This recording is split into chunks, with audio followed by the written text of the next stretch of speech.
Hi hello friends, welcome to super genius GK YouTube channel. Your first question: ಇತ್ತೀಚೆಗೆ ಯಾವ ರಾಜ್ಯ ಜಾತಿ ಗಣತಿ ವರದಿ ಬಿಡುಗಡೆ ಮಾಡಿದೆ? Option A Odisha, Gujarat, Bihar, Karnataka. ಸರಿಯಾದ ಉತ್ತರ option C Bihar. Next question: ವಿಶ್ವ ವಿದ್ಯಾರ್ಥಿಗಳ ದಿನ ಯಾವಾಗ ಆಚರಿಸಲಾಗುತ್ತದೆ? ಅಕ್ಟೋಬರ್ 15ರಂದು ವಿಶ್ವ ವಿದ್ಯಾರ್ಥಿಗಳ ದಿನವನ್ನು ಆಚರಿಸಲಾಗುತ್ತದೆ. ನೆಕ್ಸ್ಟ್ ಕ್ವಶನ್: ಯಾವ ದಿನದಂದು ರಾಮ ಮಂದಿರ ಉದ್ಘಾಟನೆ ಮಾಡಲಾಗುವುದು?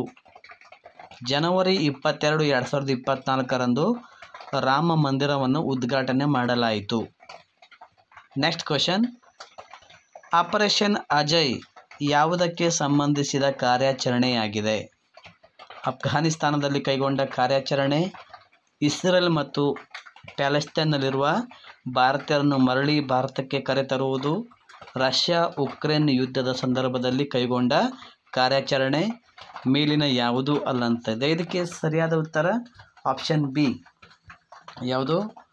ಇಸ್ರೇಲ್ ಮತ್ತು ಪ್ಯಾಲೆಸ್ತೈನ್ನಲ್ಲಿರುವ ಭಾರತೀಯರನ್ನು ಮರಳಿ ಭಾರತಕ್ಕೆ ಕರೆತರುವುದು ಸರಿಯಾದ ಉತ್ತರ.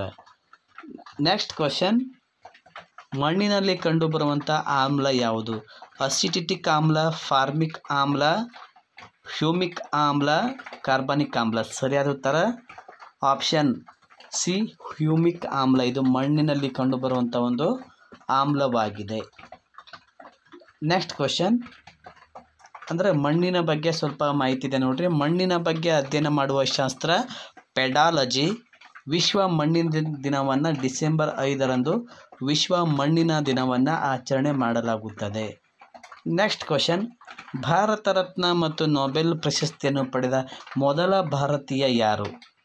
ಸರಿಯಾದ ಉತ್ತರ option A CV. Raman. Sir CV. Raman ಸರಿಯಾದ ಉತ್ತರ. ಇವರು ಭಾರತ ರತ್ನ ಮತ್ತು ನೊಬೆಲ್ ಪ್ರಶಸ್ತಿಯನ್ನು ಪಡೆದಂಥ ಮೊಟ್ಟ ಮೊದಲ ಭಾರತೀಯರಾಗಿದ್ದಾರೆ. Option A right answer.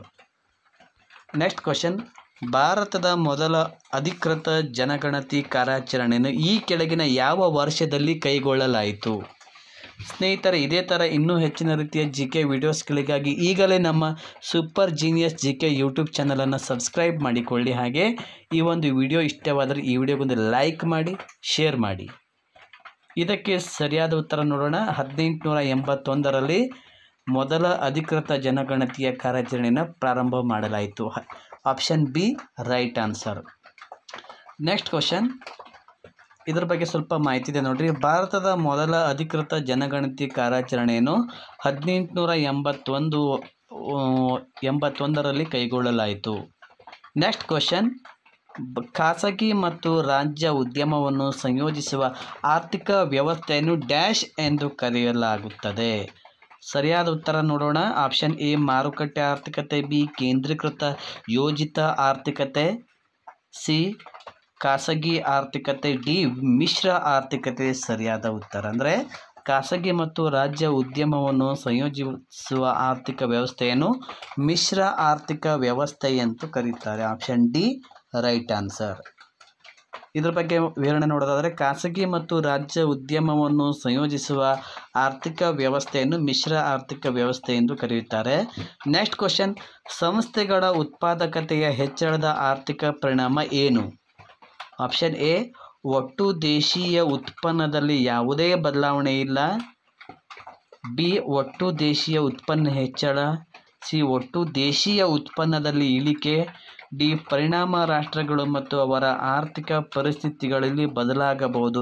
ಇದಕ್ಕೆ ಸರಿಯಾದ ಉತ್ತರ ಆಪ್ಷನ್ ಬಿ ಒಟ್ಟು ದೇಶೀಯ ಉತ್ಪನ್ನ ಹೆಚ್ಚಳ ಸರಿಯಾದ ಉತ್ತರ. ಭಾರತೀಯ ಸಂವಿಧಾನದನ್ವಯ ಉಚ್ಚ ನ್ಯಾಯಾಲಯಗಳಿಗೆ ಕೆಲವೊಂದು ರೀಟ್ಗಳನ್ನು ಹೊರಡಿಸಲು ಅವಕಾಶ ಮಾಡಿಕೊಟ್ಟ ಅನುಚ್ಛೇದ ಯಾವುದು? ಸರಿಯಾದ ಉತ್ತರ ಅನುಚ್ಛೇದ 226 ಸರಿಯಾದ ಉತ್ತರ. ಇದು ರೀಟ್ಗಳನ್ನು ಹೊರಡಿಸುವಂಥ ಒಂದು